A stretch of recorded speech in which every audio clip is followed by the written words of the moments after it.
guys, welcome back to my channel, or welcome to my channel. If you are new, my name is Nastasia, and today we're talking about purity and how to stay pure, some tips and tricks, because I know it can be really hard. So today I am giving you 7 ways to help with your purity journey and how to stay pure, and just different ways that these might help you. So before we get into it, if you end up liking this video, please give it a big thumbs up, and don't forget to subscribe to my channel so you never miss out on a video every time I post. My Instagram is right here, so you can check out all the goodness right there and what's happening in my life. I post a lot of kind of other stuff that's going on in my life, fashion, friends, and devotionals, all that kind of jazz. So you can check me out there.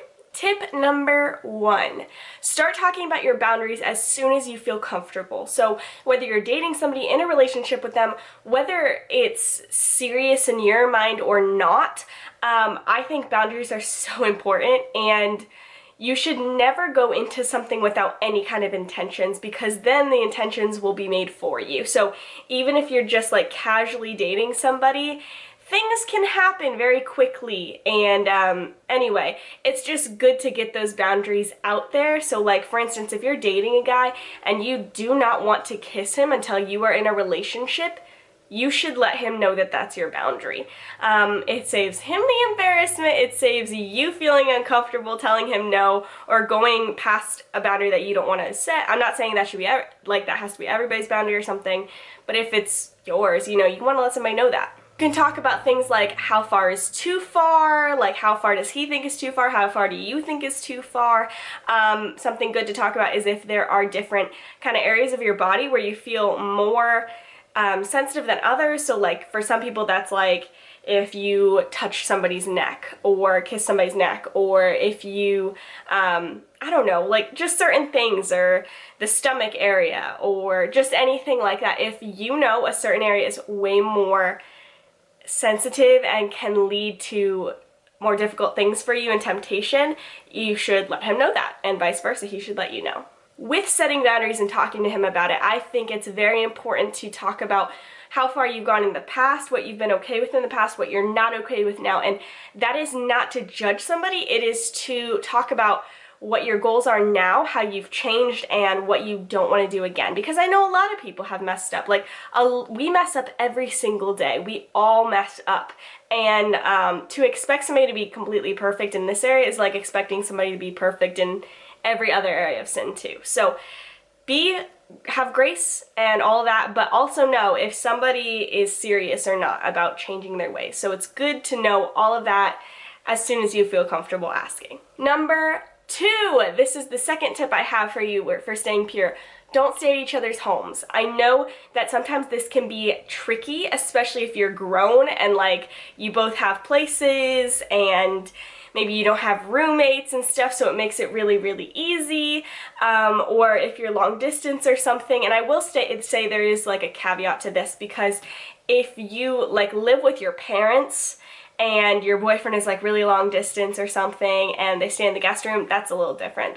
My brother did that when I was growing up, because his girlfriend would be long distance, but my parents were at the same house and she stayed in a different room. So that's a little different. It's based on what your family's comfortable with. But if it's just you guys, like, do not stay overnight. Even if you don't sleep together, there is a boundary, I feel like, that is crossed when you stay overnight at somebody's house. It makes the relationship way more casual, and it makes it way more, like, it takes it to a deeper place, and it makes it less special, you know? The more you guys do that, it makes it less special.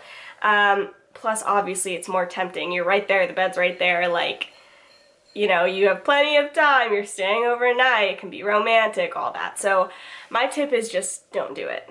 Number 3, this tip I find very interesting. I got the idea from Jordan Lee Dooley, who she is a Christian author, and she also has a podcast, and it's really good. It's called the She Podcast. Anyway, this is called like the jar system, and this is something Kai and I are going to start doing. But it's this idea that you each have a jar. Well, this is kind of how we have taken the idea. You each have a jar at like each other's homes or something like that, and so you have either different colored marbles or rocks or something, And every time you fight a temptation in purity wise, like you could have done something and you wanted to, but you didn't, you get to go put like a rock or a marble or something in the jar. Or it can be like, you know, you weren't even tempted, but that day you didn't do anything bad, like you guys were good and you were pure and all that. Putting like a marble or a rock into the jar. I know it sounds cheesy, you don't have to do this, but I think it's a really cool idea. It's like a visual representation of how you can like really conquer this sin in your life, you know, and really stamp it into the ground. So, and then I thought it would be cute then, like on your wedding day, you can either combine the jars like during your ceremony or something, or have them out at your reception, or you can just keep it private so that you guys are the only ones who know about it. But it's still kind of cool.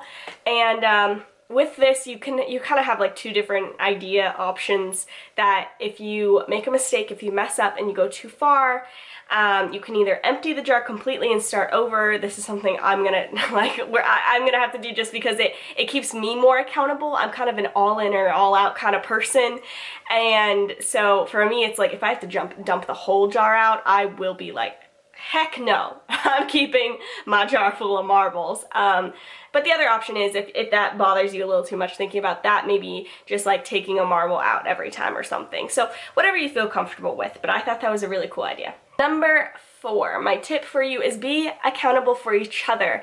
If you really do care about this person, if you love them, if you just really respect them even, you want to honor their desire for purity too. And so that might be something, I know for me, it helps me do the right thing if I know I'm doing it for somebody else sometimes, like helping somebody or whatever. So maybe if you think about like, I'm doing this, I'm not gonna do this because I want to honor their purity, it might help keep you accountable too. And you know, you guys should be rooting for each other and protecting each other's purity. So, you know, if you have the mindset of this is going to disrespect his purity, then it might help you keep your paws off each other. Number 5. This is like a huge tip that I think every couple should do anyway, but you need to pray together. This is not just for purity. I think you should be praying together all the time anyway, but I think in general you should pray together every single day if you can, either on the phone, in person if you see each other every day.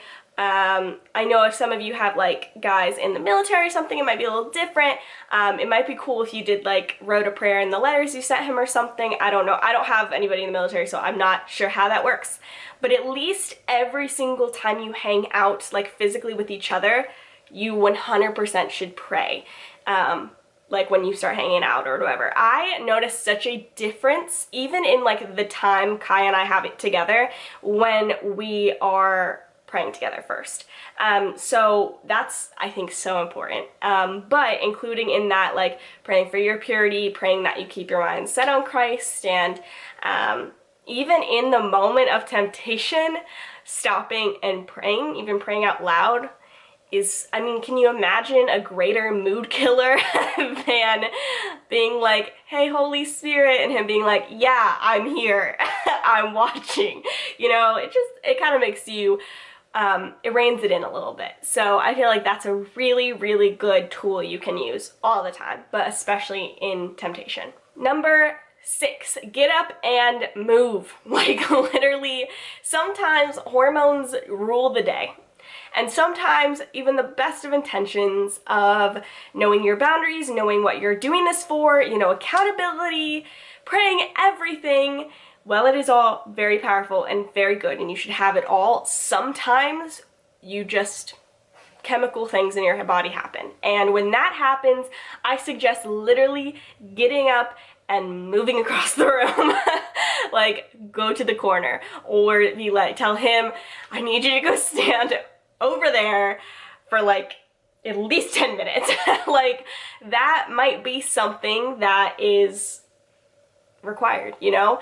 And I mean, I'll totally admit that Kai and I have done this before. I can say that because I'm proud of saying that, because we didn't go far, like we didn't go too far in those moments. We didn't do anything shameful in those moments because we knew what we wanted to do in our head purity-wise. We wanted to keep ourselves pure, and so we were like, nope, we are going to separate ourselves in this moment and go stand in the corner. Because it's a little hard to go too far when you're literally physically 20 feet away from each other. And number 7 is to get up and go on more dates. You know, no matter what, if you are watching movies all the time, TV all the time, YouTube all the time, listening to music all the time, and just sitting on the couch or something, you're gonna get bored at some point. Like, our bodies are not made to just sit around. And so you just spend this time going on more dates. It's fun, and there's always something to do. If it's good weather, you can go on hikes, you can go on walks, you can go stargazing, on picnics, something like that.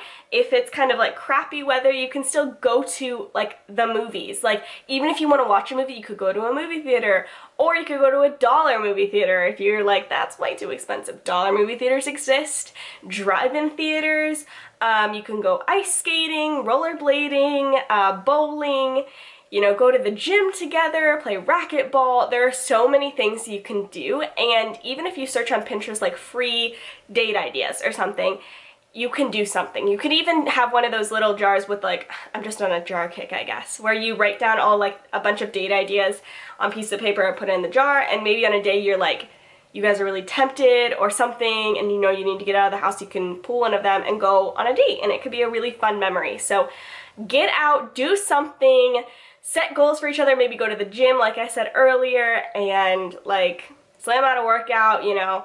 Anyway, I think that's a really good idea because it's not like you're, you know, killing the mood necessarily. You're like, let's go do something else.